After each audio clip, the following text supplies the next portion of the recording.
Aquarius,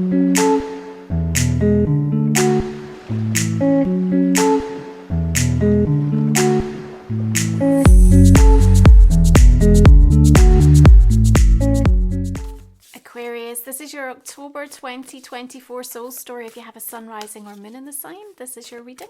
And this is Romy. Thank you so much for joining me on the channel. We are going to open up your read this month with the energy of the Four of Cups.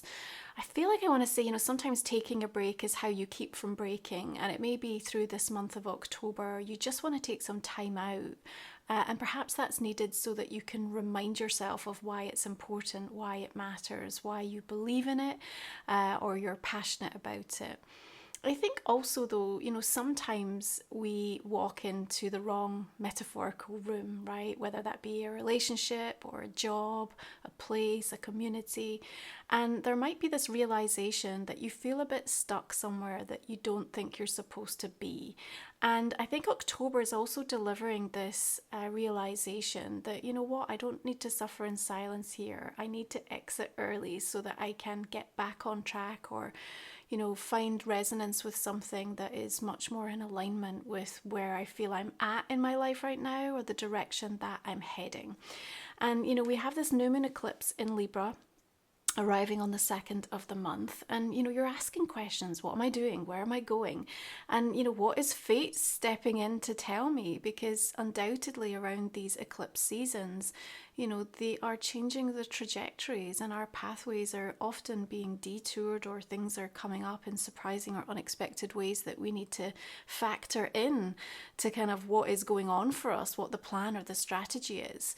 I think the Four of Cups also tells me that, maybe nothing is quite landing or nothing is quite feeling right. I don't think that's a permanent state. I think it's very fleeting and temporary, but you might just need to kind of yield and surrender into it so that you can understand why it's putting you in that sort of energetic space, if you like. I think October definitely holds some sort of void-like energy that you might be, at times feeling like you're leaning into. But what I'll also say about this month ahead is it's profoundly compelling. And so, you are going to arrive at those moments where you feel compelled to act, to speak, to express, or you feel like there are compelling situations happening around you. Now, that new moon eclipse also has asteroid goddess Black Moon Lilith also in Libra activated. So there's some very primal reactions on an emotional level being triggered at that new moon. We've got the moon coming through for you here, and sometimes there can be a little bit of fear or anxiety, something coming up that's maybe a bit unexpected. It's coming from deep within the subconscious, not there to be judged, but there to be deeply understood. I think you're going to learn something about yourself early on in October that's really vital, actually, and going to be incredibly helpful for navigating the not just the following weeks, but kind of what this next big chapter looks and feels like for you. I think there is set to be a reveal that comes in, and I also think where you've been waiting for something, there's a vibe of sort of uncertainty around certain aspects of kind of what you're participating in at the moment. But remember, uncertainty is the same vibe as possibility. They're both, talking about something that is unknown in the future.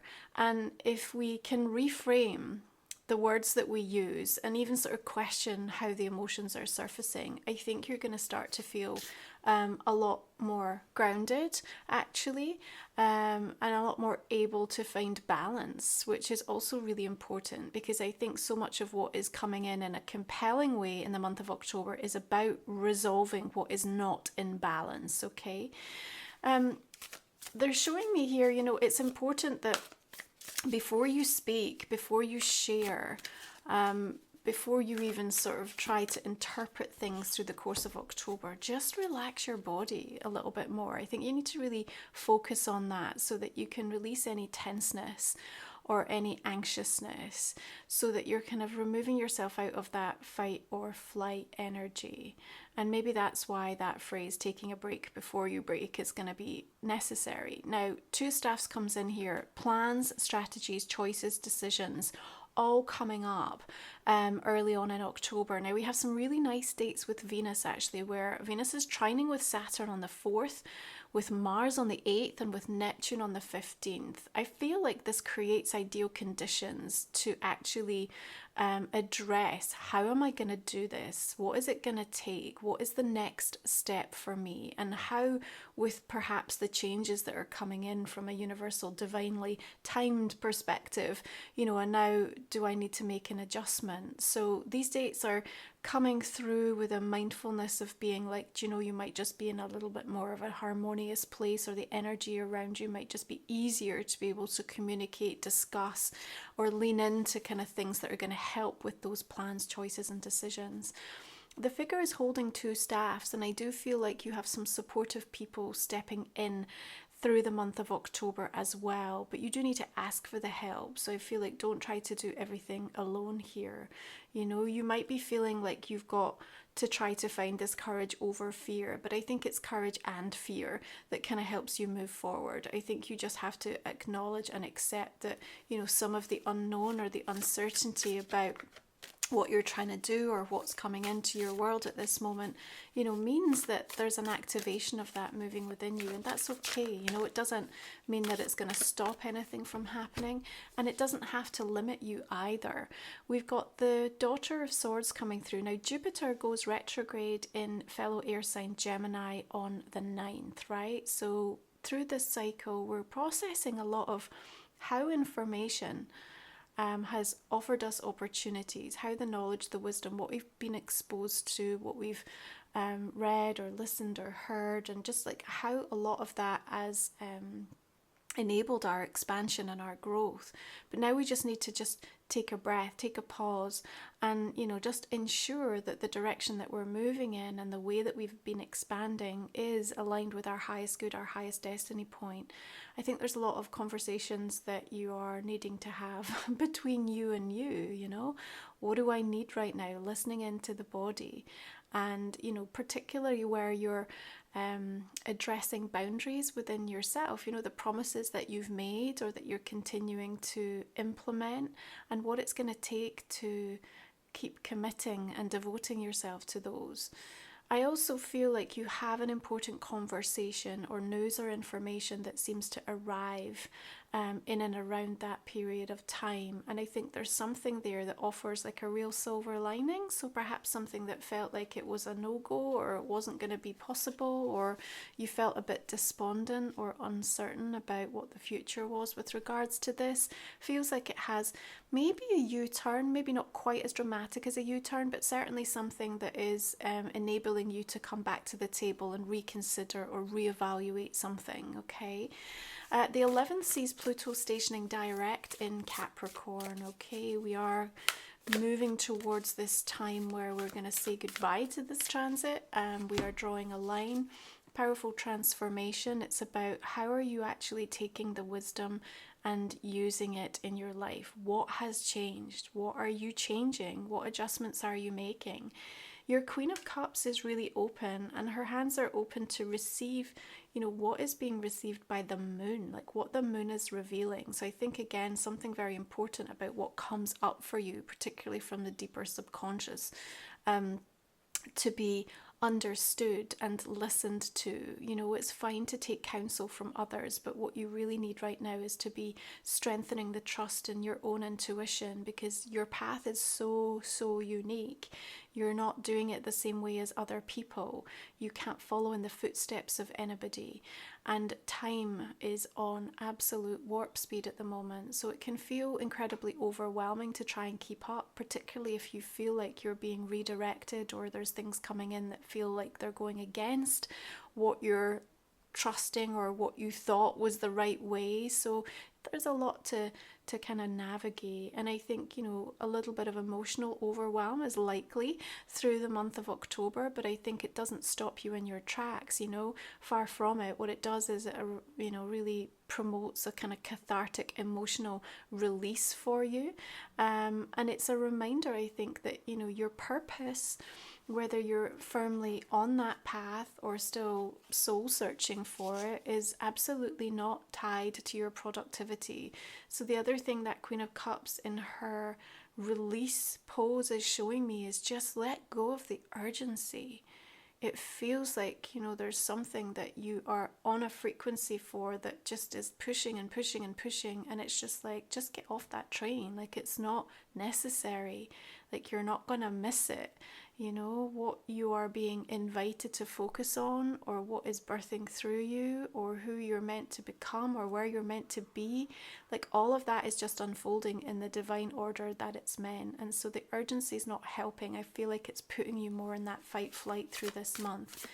Now, Mercury moves into Scorpio, water sign, on the 13th. I think, you know, what you have to say can be incredibly compelling. There's a very charismatic sort of vibe here, very focused, very intent. You know, at times like quite intense as well, right? Four of Staffs here suggests maybe there's something going on within home or work, and the conversations and how we communicate makes a difference to the overall vibe of the room, the vibe of the place. And I'm going to remind you of what I said at the beginning there, where, you know, if you have a realization in October, I walked into the wrong room here, you know, it's okay to just, you know, fess up and be like, I'm not meant to be here, or this isn't for me, or I've realized like this is just not working. And it's that exit and that confidence to release yourself that's going to be so foundational, I think, in restoring some balance in your inner world. And I feel like, you know, you have this ability, particularly with Mercury and Scorpio, and as we move into Scorpio season later this month, to just kind of forensically get really committed to unearthing and, you know, looking more deeply into kind of what you've signed up to, what you're a part of, what's influencing you, because you're going through this real powerful rebirth, right? And it needs to be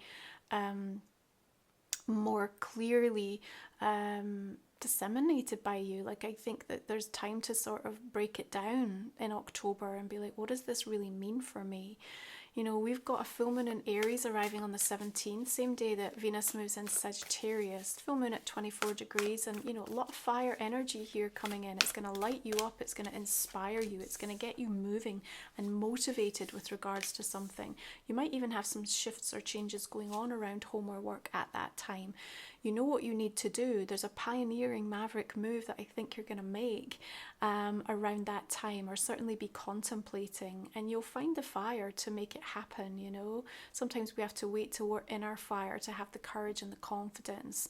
And I think that that's what I see coming through following this sort of realization, or what's emerging and coming up within you. I think Queen of Cups also reminds you that, you know, it's important to keep addressing from a healing perspective whatever your mind, body, soul is asking for. So as you may take some time out or take a step back, ensure that you're addressing that in all of the ways that your body is asking you to, because then I think you're going to find, as you move into Scorpio season, a boldness and a willingness and a readiness to just take something on.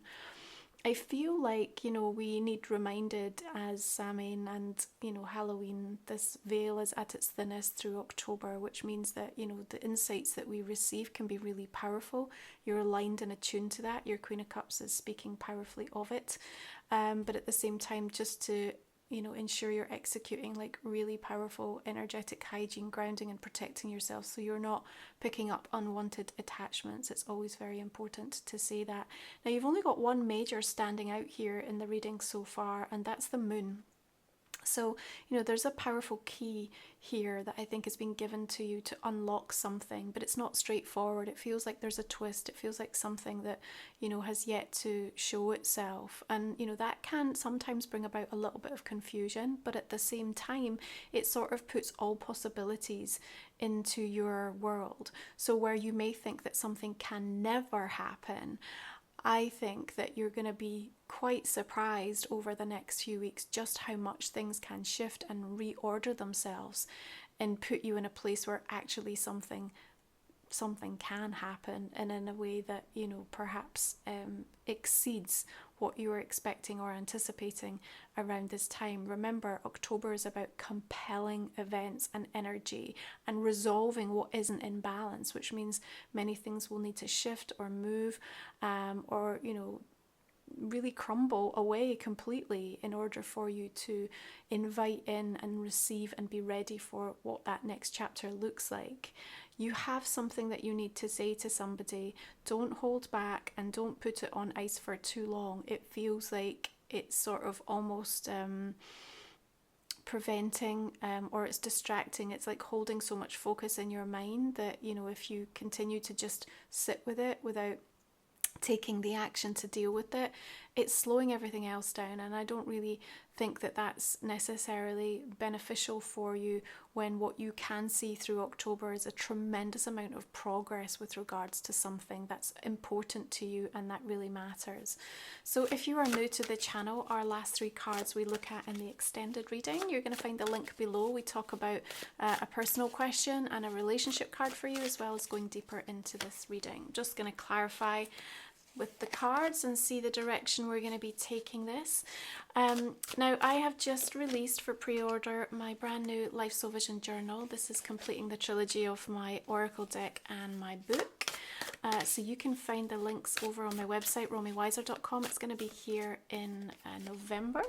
Super excited to share that with you. I think you're going to love the way that it's designed to really be a supportive, almost like a soul Bible for you, you know, something that you'll return to time and time again and use alongside your other like planners and diaries. So please check it out. There's some great limited offers around you at this time.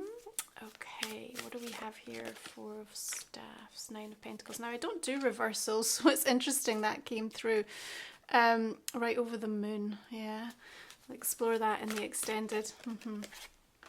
Okay. All the decks I use are always listed below. Yeah, you can find the information. Now, let's have a look at Life Soul Vision, which is my own deck. So again, you can find this over on the website, along with ways to work with me, any other offers I've got going on. Make sure you're signed up to my newsletter so you can receive all of that as well. What do we have here? Sacral. Gosh, everything wants to be reversed today. Okay. Blossoming Soul Song. Right, another Queen of Water here, Healing Elixir. You might have, you know, a water sign that's going to be super significant through the course of this month, you know, Cancer, Pisces, Scorpio. Although I really feel it's more about you just kind of finding flow and really needing to listen for something. Okay, we're going to look at a couple more oracles here for the month of October for Aquarius. What do we have? You got 2 actually, so I'm going to give you a Ghosts and the Night. Gosh, it's very kind of Halloween-esque, isn't it? Okay, and then we're using the Time Travelers deck. Of course, with this month, we are moving through dimensions. Energy is shifting. What do we have here for Aquarius for October?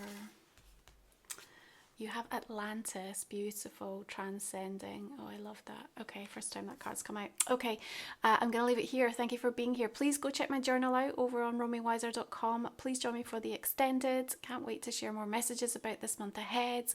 I appreciate you and your support. Have a good October. Bye for now.